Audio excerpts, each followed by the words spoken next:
Todos sabemos que el sistema circulatorio tiene una función, que es llevar ¿qué cosa? Oxígeno y ¿qué más? Nutrientes. A todo el cuerpo. Esa función del sistema circulatorio es su función principal, ¿está bien? Su segunda es sacar los desechos y llevarlos hacia el riñón para que éste los elimine, ¿cierto?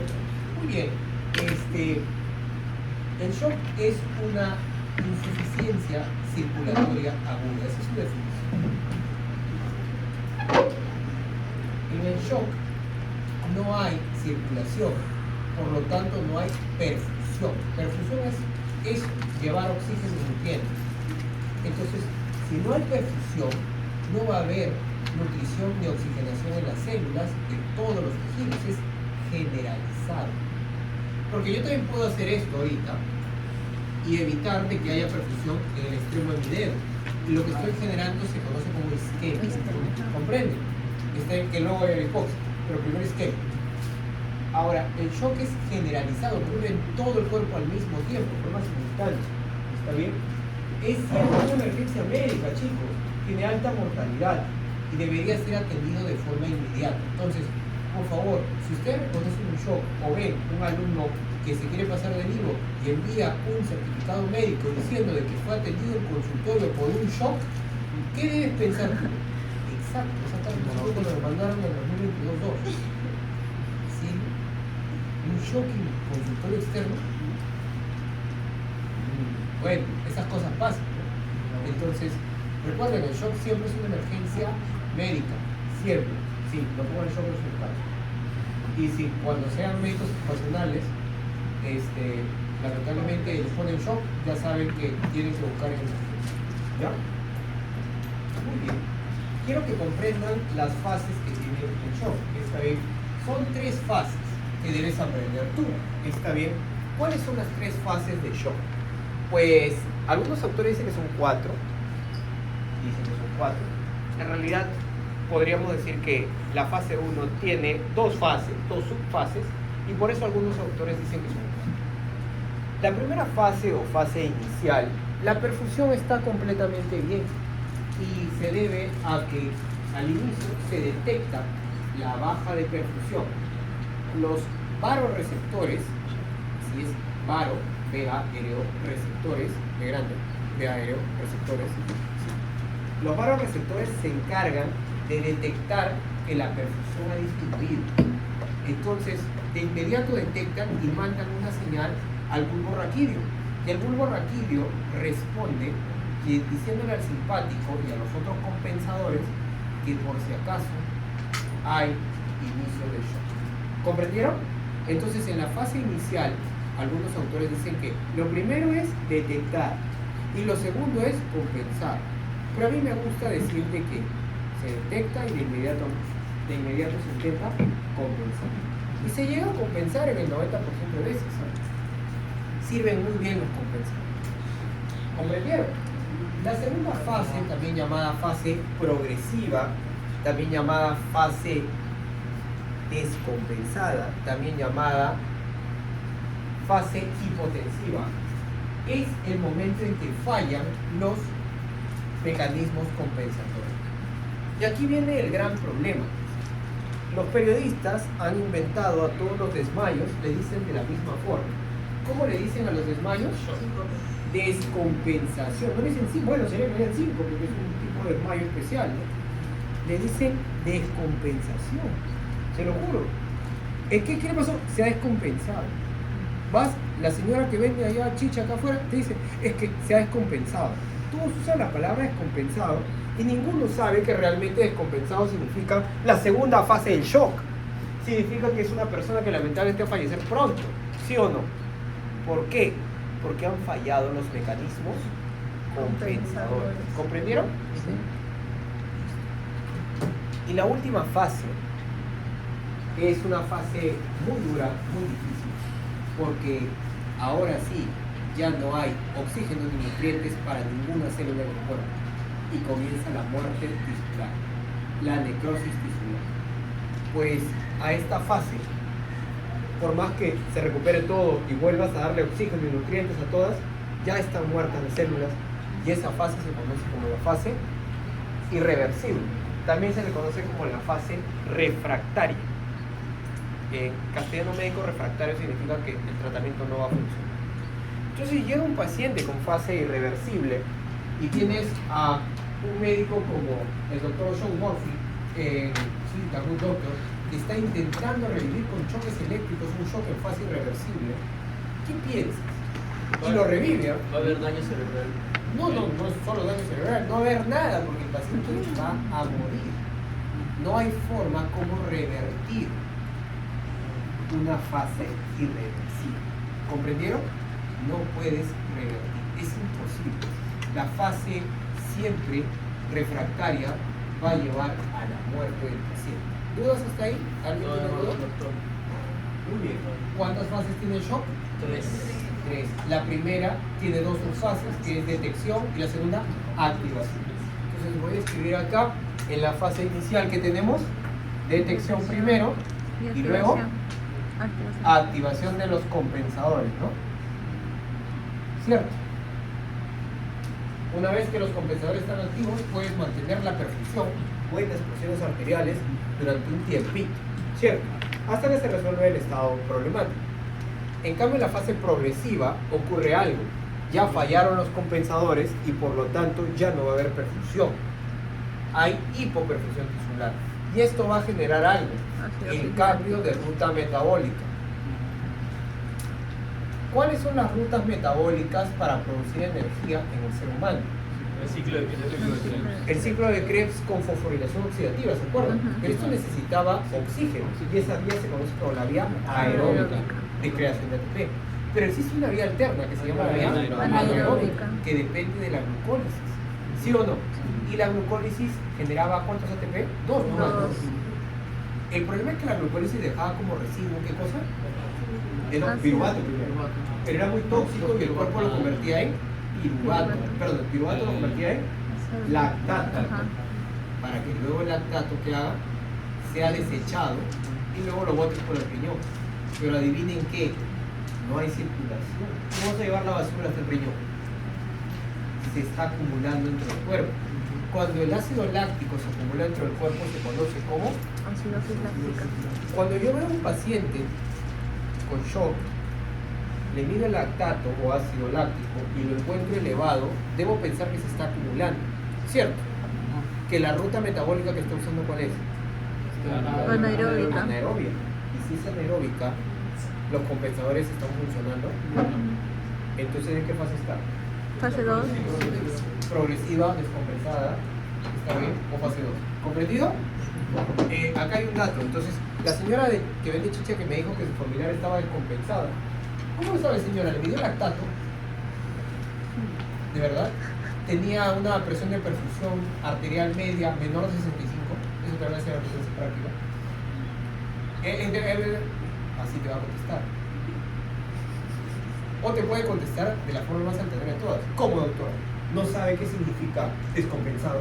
En tu cabeza viendo la fase del shock, la glucólisis, la piruvato-quinasa.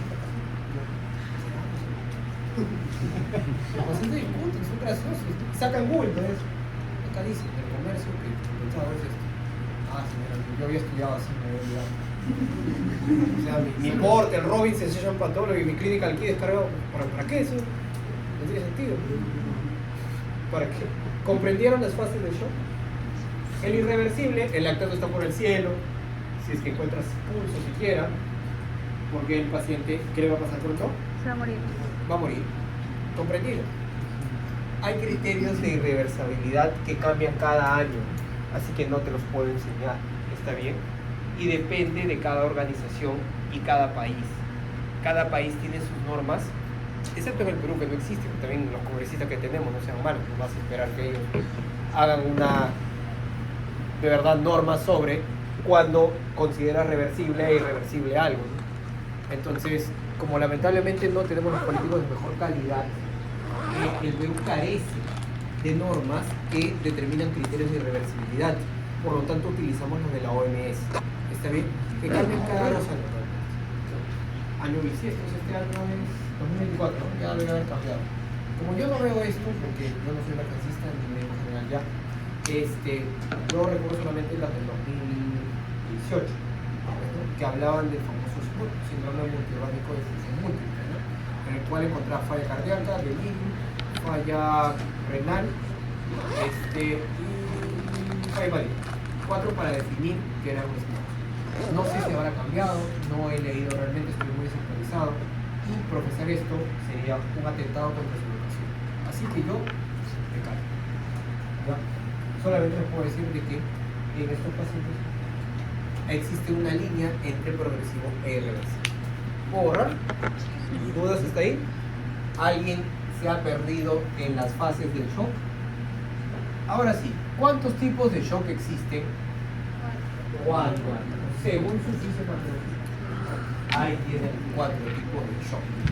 ¿Ya? Esto lo vas a ver en tu clase. Vamos a empezar por el más fácil y vamos a terminar por el más difícil. ¿Está bien? Muy bien. El más fácil es el hipovolémico.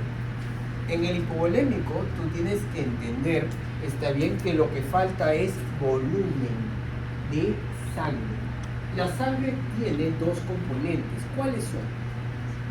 Los Plasma y los elementos fósforo. Entonces, el plasma tiene agua, tiene proteínas, ¿se acuerdan, no? Electrolitos. En cambio, los elementos formes son 3: los glóbulos blancos, glóbulos rojos y las plaquetas. Muy bien. Entonces, si es que no hay elementos formes, no va a haber volumen. Si no hay plasma, no hay volumen. ¿Qué sería lo peor? Que una persona pierda toda la sangre, ¿sí o no?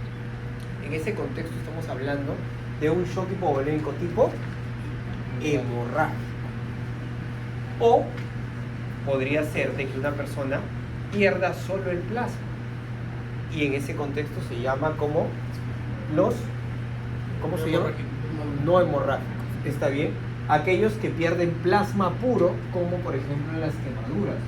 O aquellos que pierden agua del plasma, como en los estados de diarrea, sudoración excesiva. ¿Quién en este salón no ha tenido diarrea? Levante la mano. ¿Qué tipo? Es Wolverine, ¿no? O sea, claro que sí, es un mutante, ¿no? Evolucionado, ¿cierto? No ha tenido. El resto de nosotros, mortales, sí hemos tenido diarrea, ¿cierto? ¿Y se acuerdan esos días de diarrea, cómo sientes el pobre cuerpo? ¿Qué fase del shock será? Sigo hablando, sigo pensando, me duele todo, pero ahí estoy, ¿cierto? Es porque tus compensadores están chambeando y te mantienen vivo, ¿sí o no? ¿En qué fase estamos? Fase 1. En la fase 1 compensada. Pues le cuesta al cuerpo, ¿sí o no? Todos lo han sentido, excepto Álvarez, ¿no? Excepto Álvarez, ¿no? El resto sí lo hemos sentido. Entonces, claro que sí, no siempre hay un salón. Entonces, comprende. Sí, un mutante por cada salón, eso es bueno. Entonces, chicos, el shock hipovolémico es el mejor ejemplo. Yo les voy a dar un ejemplo más común. Y creo que este sí le pasado a Álvarez también. Todos de niños pequeños hemos jugado en verano, en vacaciones, hasta morir. ¿Cierto? Jugaba. ¿Tú no? Bueno, el resto de nosotros lo hicimos, te voy a poner un ejemplo. También trata de imaginar. ¿Ya? El resto de nosotros hemos jugado. Y venía tu mamá, tu papá, tu tía, tu abuelita, tu apoderado, con su vasito de agua. Toma, hijito. Seguía jugando. No tomas. Le volvías a seguir jugando. Sudabas con una superficie corporal muy baja, pequeña, porque eres niño. Y tus mecanismos de pérdida de líquidos todavía no son maduros. Seguías.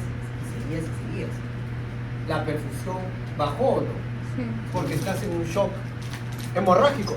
No No hemorrágico, perdiendo fluido, el agua del plasma, ¿cierto? Muy bien. Y en ese momento llegas a tu casa después de haber jugado 6 horas, vas al baño a orinar. ¿Y de qué color sale tu orina? Concentrado, cargado. Muy ámbar, ¿cierto? Ajá. Bien concentrada. Como tener ¿A qué se debe eso? A los mecanismos compensatorios. A la DH. De ahí hablaremos de los compensatorios.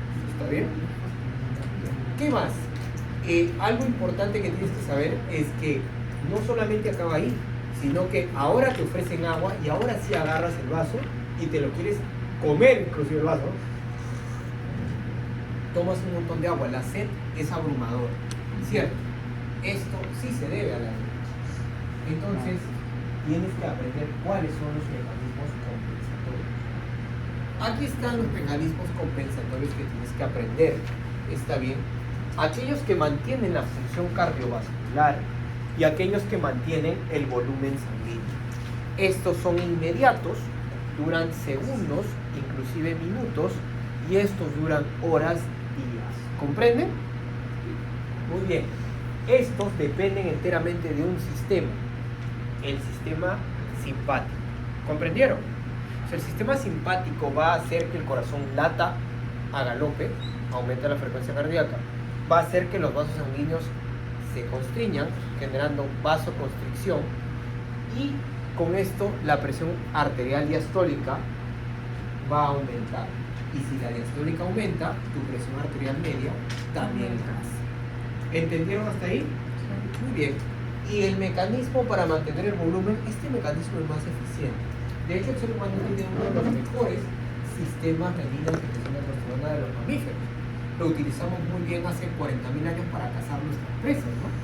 Estás detrás de la presa, sigue detrás hasta que se cansa, morían por shock estas o pasaban a descompensar y tú seguías compensando. Estás atacado, ¿no? Y ahí, de hacer eso, a jugar Roblox, ¿no? ¿Cómo ha cambiado los compensatorios del ser humano, ¿cierto? Oye, me gusta jugar Roblox, ¿no? Quiero ir a la misa. Voy a misa los domingos a Roblox, ¿no? Es divertido, hago broma, bailo ahí. A los juicios. No, no he ido, pero me gustaría. Bueno, pero eso es otra historia. A ver, vamos a entender. Entonces, ¿el sistema renina-angiotensina humano es bueno o no? Sí, es bueno. Es muy eficiente, muy eficiente. Puede aguantar días el ser humano sin tomar agua, en shock hipovolémico. Sí aguanta muy bien. Entonces, recuerden, estos van a mantener, acumular agua, van a querer acumular agua como dé lugar. Van a robarle agua de la orina y van a robar agua del medio ambiente. Cuando robas agua de la orina utilizas la aldosterona, el proceso final de el sistema renina-angiotensina-aldosterona, ¿cierto? La aldosterona agarra sodio, el tubo colector, mete hacia el cuerpo y esto jala agua. Y la ADH abre acuaporinas y vuelve a meter agua. Pero la ADH va al hipotálamo y ¿qué le pide? Sed, agua. Entonces tú de niño, cuando ves un niño que llega corriendo después de haber jugado horas, agarra y comienza a tomar un montón, ¿qué tienes que pensar? Está en fase compensada, definitivamente, y ya la ADH se activa, ¿cierto? ¿Qué quiere decir? Que su sistema renina-angiotensina-aldosterona ya está encendido y obviamente hace rato el simpático no estaba. Es más, escucha su corazoncito, fíjate, vas a escuchar cómo late. No estaría mal que hagan esa prueba con niños familiares de ustedes en casa. Experimenten, para eso están. No, me por favor, edítalo, gracias. ¿Dudas sobre los compensatorios? ¿Ninguna? ¿Entendieron la fase del shock? Muy bien, entonces en el hipovolémico es fácil entender la situación. Tratamiento es facilito, ¿ah? El tratamiento hipovolémico es tan fácil que lo saben todos los profesionales de salud. ¿Que no solo los médicos? No. También las guindas, también lo saben las licenciadas de enfermería, también lo saben los tecnólogos médicos, nutricionistas, todos saben. La forma es muy sencilla. Dar líquidos, suero, listo. Llegas con diarrea y ¿qué te dice el médico? Hidrátate. Y doctor, esos electrolitos que venden, Espérate, ¿qué tipo de electrolito? los que venden en farmacias, Los Vamos a poner el ejemplo, me parece rompiendo mitos por el doctor Cabello. Doctor, yo pues trabajo todo el día y para hidratarme he visto una propaganda que debería tomar electrolyte. ¿Han escuchado eso? Sí. ¿Han escuchado? Sí, pero Pues eso se hizo para qué? comercial. Paul, por ejemplo. ¿El Power? Ya, Paul, por ejemplo. ¿Se hizo para qué? Para shock hipovolémico. Sí, se hizo para shock hipovolémico en fase compensada, obviamente, ¿cierto? Pero que ha perdido plasma o ha perdido fluidos. ¿Qué fluido? Agua. El fluido se llama sudor. ¿Sí o no? Sí. Cuando haces deporte, ¿qué fluido pierdes? Sudor. Entonces, ¿por qué demonios la vez pasada vi que a un tío mío le recetó un colega electrolyte para una diarrea? ¿Eso tiene sentido? No. Como que se confundió el colega de fluido, ¿no? Es muy diferente el fluido intestinal al fluido fluoríparo. Totalmente diferente. Por lo tanto, la composición de estos hidratantes son totalmente diferentes. Espero que ustedes no cometan ese error. ¿Y qué se le dio a dar Y doctor, entonces? ese fluido. Los fluidos como el Frutiflex, que es el suero intestinal. El Frutiflex Ah, que claro. venden. El suero intestinal.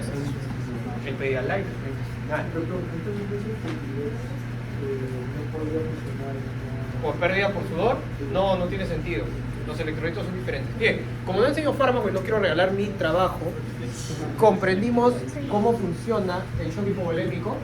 Sí. ¿Dudas? ¿Hasta ahí? ¿Pena? Ya fue, Normal.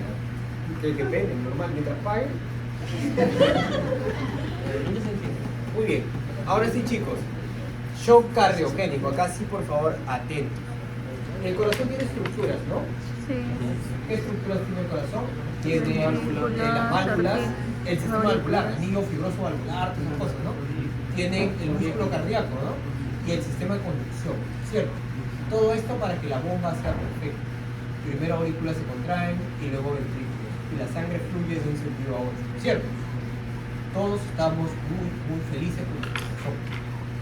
Y si falla alguno de estos, si no hay miocardio, si muere un pedazo de miocardio, si las válvulas revientan, las cuerdas tendinosas se rompen, si lamentablemente el haz de Gise secciona, ¿qué va a pasar? ¿La bomba va a funcionar? No. ¿Y sin bomba va a haber circulación? No. En el shock cardiogénico lo que falla es la bomba.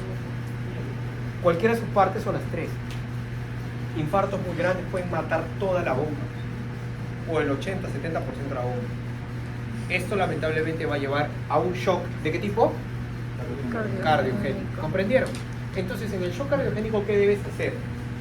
Debes darle al paciente una bomba artificial.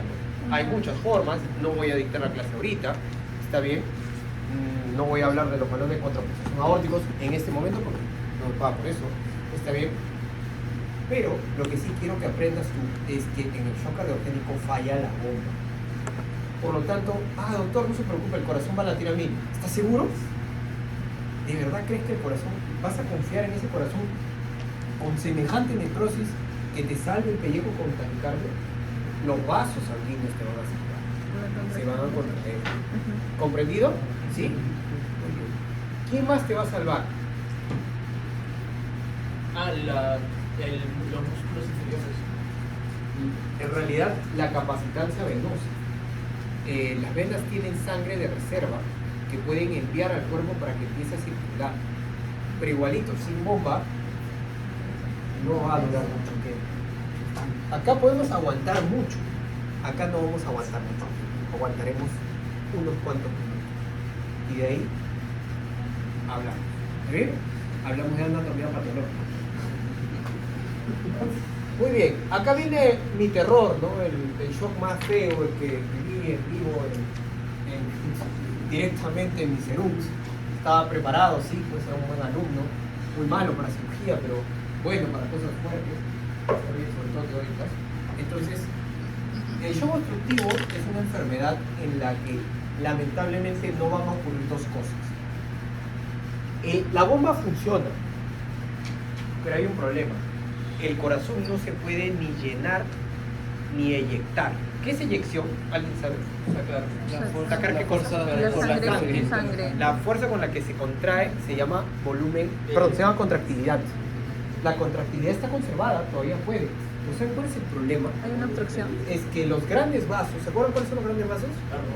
Aorta y la vena pulmonar. Todas están obstruidas o aplastadas. Al mismo tiempo. Con que se obstruyan aorta y pulmonar Ya ya no es un están. problema. ¿En qué casos se obstruyen, por ejemplo, la aorta? Una disección aórtica, por ejemplo. La pulmonar, una embolia pulmonar.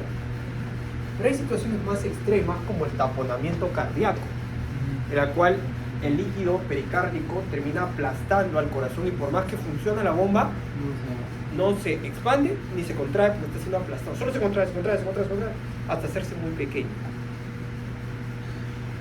Otro podría ser un cáncer de la língula. ¿Se ubican dónde está la língula? ¿Qué es la língula? Que no sabían que está en el pulmón izquierdo. Imagínense un cáncer en la língula, es la parte del pulmón que está encima del corazón y que tiene un crecimiento rápido. Podría aplastar a la arteria aorta y a la pulmonar al mismo tiempo. ¿Y qué pasaría, Ballester, con eso? Va a haber una obstrucción y no se va a ¿Qué tipo de poder. shock? Shock obstructivo. No, Obstructivo. shock. Bueno. Dime. Si hablamos de una insuficiencia o algo por el estilo, ¿cómo sería objetivo? Una insuficiencia, no, una estenosis. Estenosis. Una estenosis. Eso ya es contaré. No, sí está bien. Está bien. ¿Dudas hasta ahí? Muy bien. Ustedes han escuchado del extranjero que mató a un taxista creo que un semáforo por no darle una tijera. ¿Se acuerdan, no? Murió esta persona en 2 minutos. ¿Cómo murió? Un shock activo. Le metió la tijera, cortó una arteria epicárdica. Chiquitito, pues todo le va a shock hipovolémico. Los periodistas dijeron que se había descompensado por el shock hipovolémico. Yo, claro, es que la arteria epicárdica es enorme, pues tiene razón, ¿no? Mejor que no, ¿saben qué había pasado? La arteria epicárdica se rompió y toda la sangre se metió al pericardio. Llenó el pericardio, que tiene 50 mililitros, lo llenó con 100 en un segundo, en un minuto suficiente para apretar el corazón y ahogarlo. ¿Cómo se ve ese shock? Obstructivo. Shock obstructivo. ¿Comprendieron? Yo tengo más anécdotas que lo contaría otro día, pero en su clase práctica les van a enseñar sus docentes sus propias anécdotas con este shock, porque es frecuente y es total. El tratamiento de shock obstructivo siempre es el mismo, tienes que meter mano. Si tú no desobstruyes, el paciente va a morir. Tienes 3 minutos. ¿Ya? Sí, y por último, el shock más difícil de todos, el distributivo.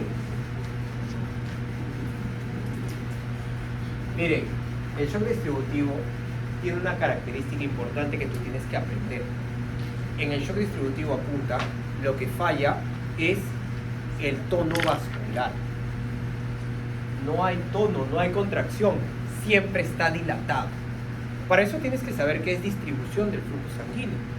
Pues por ejemplo ahorita, si un alumno muy bueno viene y me regala un sanguchón campesino, tomo, lo he jalado en la encuesta, pero no quiero sentirme mal, tome su campesino. Como mi campesino, ¿no han probado el sanguchón campesino? Sí, siempre he probado. ¿Cuál es esa? 2, 3 veces. El que venden en sanguchón grande. Prueba, créeme, me das sanguchón campesino y cuando lo pruebes no vas a querer dejarlo, es adictivo. Ya. Entonces, prueba tu sanguchón campesino, me lo como y de inmediato el flujo sanguíneo se va a distribuir. Mi cuerpo va a decidir enviar más sangre al estómago y al duodeno y luego al yeyuno ilion y luego al colon para seguir el proceso de digestión, absorción de nutrientes, ¿sí o no? ¿Sí? ¿Comprendieron eso? Y le va a quitar sangre a los músculos deltoides, al dorsal ancho y a los cuádriceps, ¿cierto? ¿Por qué? Porque en ese momento el cuerpo necesita la sangre que los órganos trabajen en el tubo digestivo, ¿cierto? ¿Quién realiza esa distribución? El sistema simpático. Para eso constriñe estas de acá y dilata las otras. Pues en el shock distributivo no existe distribución. Hay una mala distribución del flujo. ¿Comprendieron? Es un problema. No hay tono vascular. Hay vasodilatación generalizada. O sea, el sistema simpático funciona o no. No funciona. A ver, ¿qué demonios generaría esto? Pues hay 2 formas, la sepsis y aquellos que no son sépticos. Estos son los más importantes, el anafiláctico y el neurogénico. Existen otros más, el hormonal, el farmacológico, etc. Pero no vamos a hablar de estos, ¿está bien? Vamos a concentrarnos en el sepsis. La sepsis es una respuesta inflamatoria exagerada por parte del huésped hacia un microbio. Una respuesta inflamatoria. Ustedes saben que si una bacteria se mete a un lugar, ¿se acuerdan que generaba necrosis? Esto había prostaglandinas, las prostaglandinas hacían vasodilatación, se metían los neutrófilos por diapedesis, que era la clave de la pregunta, ¿cierto? Luego iban y empezaba la lucha en ese órgano, ¿no? Y si hubieran demasiadas prostaglandinas y todos los vasos sanguíneos del ser humano en ese momento se dilataran y los neutrófilos salieran en todo el cuerpo al mismo tiempo, eso sería bueno para nosotros. No. Eso es sepsis, una respuesta inflamatoria exagerada, descontrolada. Y no es culpa del microbio, es culpa de nosotros mismos. ¿Entendido? Entonces hay una tormenta de prostaglandinas, de interleucinas, de TNF-alfa. Hay demasiadas citocinas y estas son vasodilatadoras. Entonces hay fuga capilar. Todo el plasma se convierte en exudado inflamatorio. Yo les había contado que era un exudado inflamatorio, ¿se acuerdan? ¿Sí? La salida de agüita por esos huequitos por donde había diapedesis. Y acá, ¿qué es lo que ha hecho que haya vasodilatación generalizada? En el anafiláctico, demasiada histamina. Eso ya te lo enseñaré en tu clase práctica. En el neurogénico, no hay simpático, murió el simpático. ¿Quién lo mató? Un balazo, una fractura. ¿Dónde están los ganglios simpáticos en el ser humano? Exacto, la médula espinal, cervical y torácica, ¿no? ¿Cierto? Pues imagínate que alguien te mete un balazo en C5, C6. Ay, no, pobrecito. Seccionó todo el simpático. O más fácil. Miren, ¿sabe qué, doctor? Yo, un alumno me dice, ¿no? Estoy enamorado de una chica de, no sé, J2. ¿Ya? Y lamentablemente, doctor, lamentablemente esta chica no me da bola. ¿Sabe qué? Me voy a ir al cuarto piso del pabellón móvil y me va a tirar. Ah, muy bien, qué bien, pero por favor, primero paga atención. Y después, venga. Ese alumno va, se lanza, cae y se parte el cuello en C5 o C6. No, eso está muy simpático. Viene la gente, no se levanta, está inconsciente, está descompensado. ¿Qué compensado va a estar si no tiene simpático? No tiene simpático, está destruido, ¿se dieron cuenta? ¿Cómo se ve ese shock? Shock distributivo. ¿Distributivo? ¿Subtipo? Neurogénico. ¿Comprendieron? Sí. Bien, hemos terminado shock. ¿Cómo ocurre el resistencia ocular? Vamos a descansar 5 minutos.